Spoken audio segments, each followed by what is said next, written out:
Hey everyone, welcome to my video. In this video I want to show you how you can rank faster with your website or your e-commerce store. So this video is completely based on my personal experience, and I want to show you how I do on-page SEO and how you can do on-page SEO with your website or your e-commerce store. So for this reason I made a little presentation or a PDF. And also you can download this PDF if you want on my website. The link is in the video description if you want to download this. So so let's start. And so the first thing, if you want to improve your rankings, of course, is keyword research. So you have to research the keywords you want to rank for, and there are different methods you can do this. For example, you can use Ubersuggest, you can use Ahrefs, or even the Google Keyword Planner or SEMrush. If you have a subscription to one of these services, you can, of course, use this. Here in this image, I have, for example, I searched a keyword in Ahrefs. So you can do this in Ahrefs. I made a little image here. And so if you are doing keyword research, then of course try to rank for a keyword that has not that much competition in the search results, and the lower the keyword difficulty level is, the better, of course, your chances are to rank, and the faster you can rank for specific keywords or specific long tail keywords or specific topics. So make sure to include this keyword in your website and also in the title tag, in the meta description, and so on and so forth.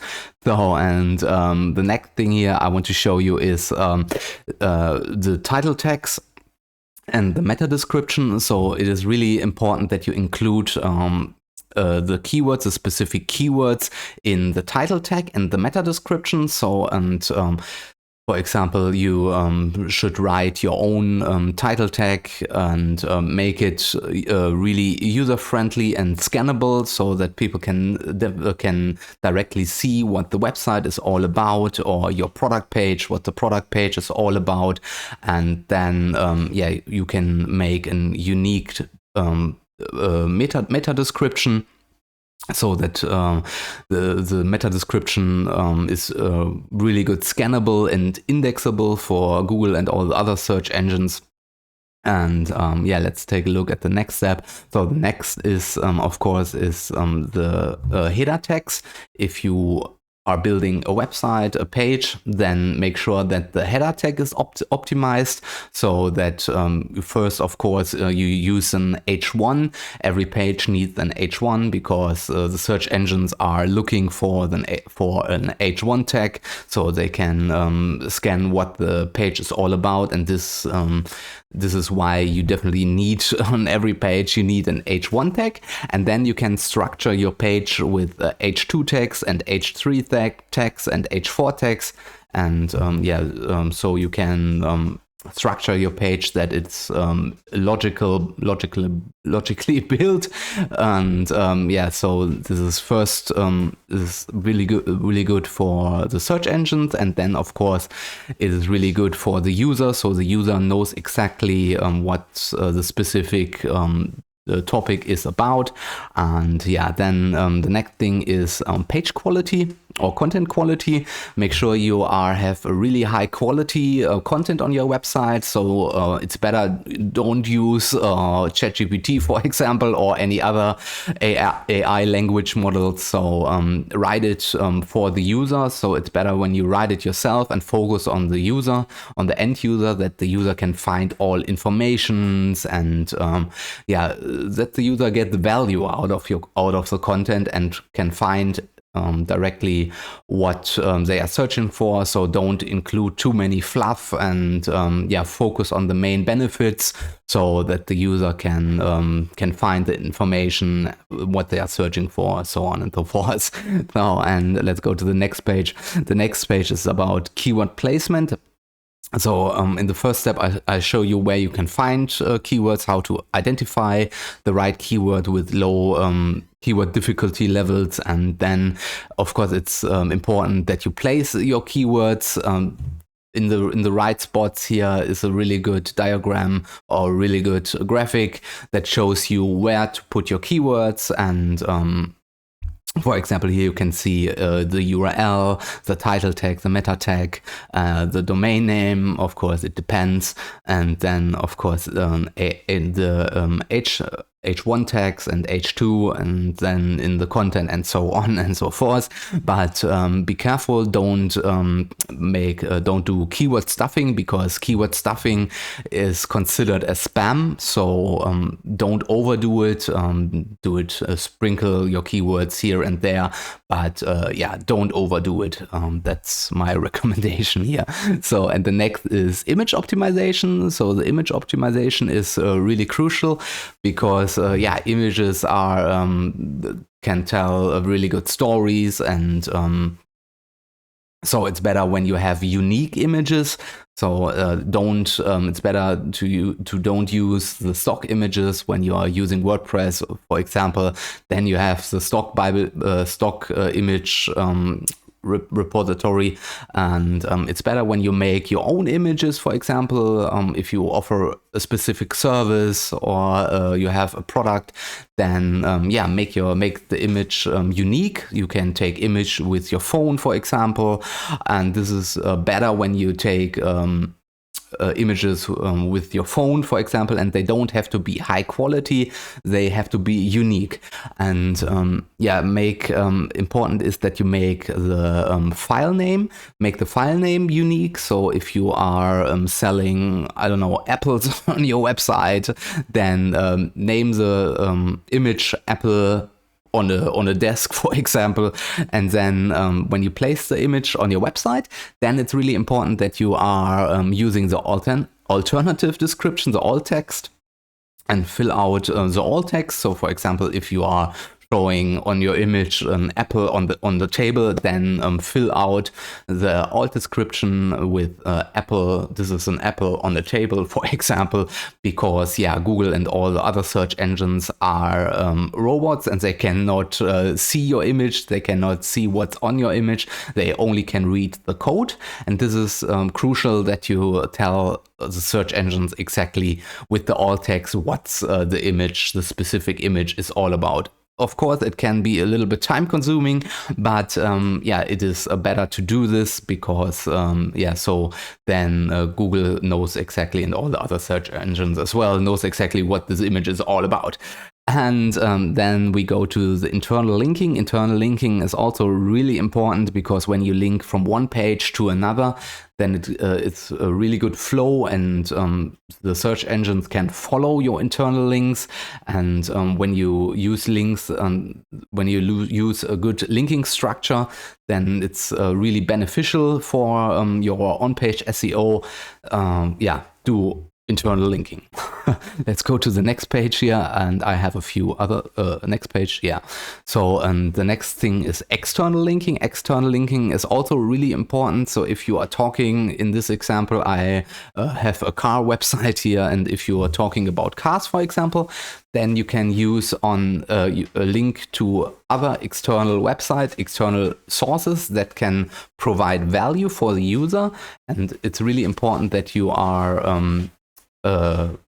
linking out to other helpful external sources. So yeah, Google and other search engines really like when you are linking to external high quality sources. Here's the example for car.com, and then you're talking about a specific car related topic, then link to informative sites, bmw.com, benz.com, audi.com, and yeah, this can be really helpful, and Google sees, and other search engines sees, that you are linking to other related topics out of your website, and this is really good. So if you want to boost your rankings, do this. And yeah, so the next thing is mobile-friendly design. Of course, nowadays more and more people are using their phones, their iPhones, their Android devices to browse your website, and make sure that you are designing your website for mobile friendliness. So you can, of course, you will design your website on your Mac or on your PC, on your desktop PC, and then Make sure that you optimize your website for the mobile users, because more and more users are coming with their mobile phones, with their iPhones or with their Android devices, or even with their tablet PCs to your website. And if your website is not optimized for mobile, if your website is not responsive, then it's really bad. So, and this is of course, an official ranking factor from Google. So make sure your website is definitely optimized. So then let's go to the next page, and I have a few more here.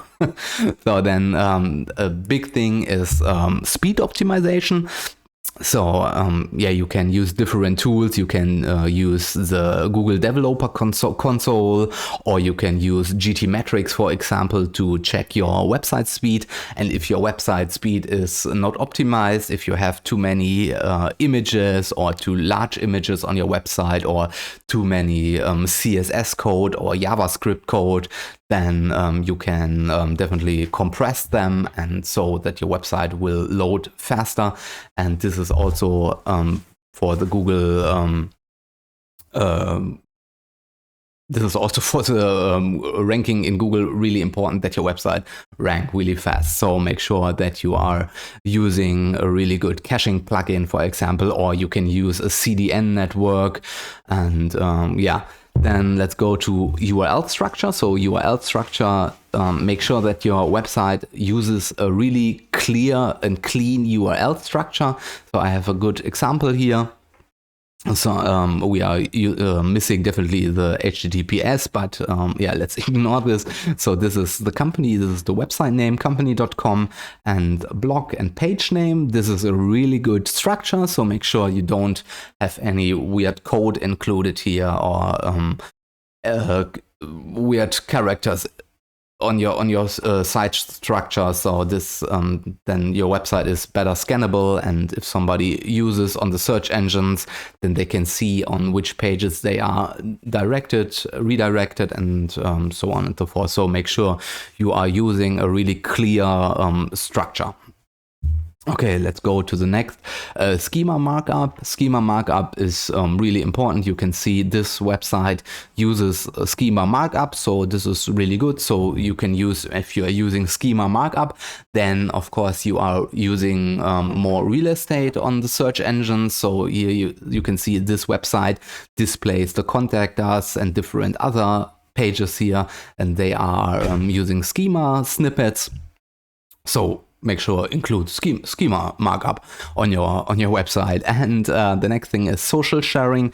Yeah, try to include social sharing buttons when somebody likes your post. For example, if you're having a blog post on your website, then you can easily include social sharing icons or social sharing button.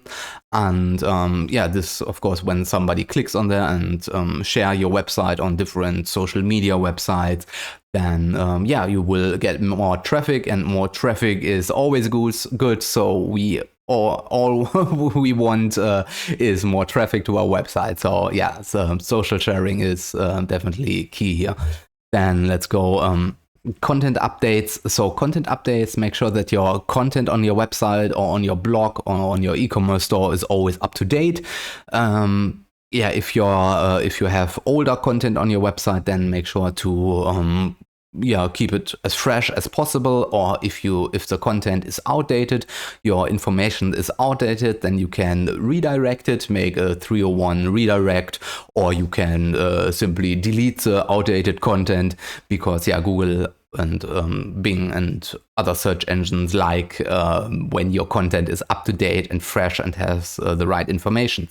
Then next thing is focus on user experience. So it is definitely the best when you focus on the user and not on the robot. The search engines make sure your website is definitely built for the user, for the real user, that they can find the right information, that they have the buttons they are searching for, that they don't have to scroll your website and search for a very long time on your website, that they will see the really the information that they are searching for, that you're optimizing your website for the user. So this is really good. And let's go to the next slide. Yeah, SSL, of course, this is, I think this is clear for everyone that nowadays you have to use an SSL certificate and use HTTPS. So your website, the communication is definitely is secured. And this is a huge ranking factor, so make sure your website using SSL certificate. The next thing is avoid duplicated content. So if you are have different pages on your website, for example, and they are talking about the same topic, then try to use a 301 redirect or make canonical tags so that the search engines knows exactly what page they have to index and what page they don't have to look for. So yeah, if you are, for example, if you are talking on two separate pages about almost the same topic, then Google, for example, is a little bit confused which page now they should index. And this is, you can use for this case, you can use canonical tags or 301 redirects to make sure that they only index one page for one topic. Yeah, and let's go to the last page here. So the monitor your Google Analytics account, that you can identify where the users are coming from and or where they are bouncing, so where you are losing the traffic, and try to play around with Google Analytics so the datas are gold here. It's a gold mine. Use this. And the next and last thing I want to show you is user intent optimization. Yeah, this is the same. So try to focus on the UX, the user experience. Don't do keyword stuffing, and don't write for a robot. Don't use ChatGPT, and focus definitely on the user, bring value, and don't include too much fluff, and focus on the user experience. Yeah, so that's it for my presentation here. And if you are include all my steps here, then you can definitely rank higher if you have an older website, so 1 year and above. Then if you include all the steps here from my PDF, from my presentation, then it's definitely possible that you can boost your ranking in almost no time, or it is possible to get a ranking boosting in a specific amount of time. Yeah, and if you want to download the PDF, I have the PDF on my website, so I will link the PDF in the video description down below. You can download the PDF for free. I will link it in the video description. Yeah, and I think that's it for the video. If you have any questions about this topic, then write your questions in the question box down below in the comments, and write in the comments your questions, and I will try to answer your questions as fast as I can. And yeah, if you learned something new in this video, then please press the like button, and also subscribe to my YouTube channel, because I will publish more and more SEO and web design and WordPress and e-commerce topics videos on my channel. So thank you for your time, thank you for watching, and see you in the next video. Bye.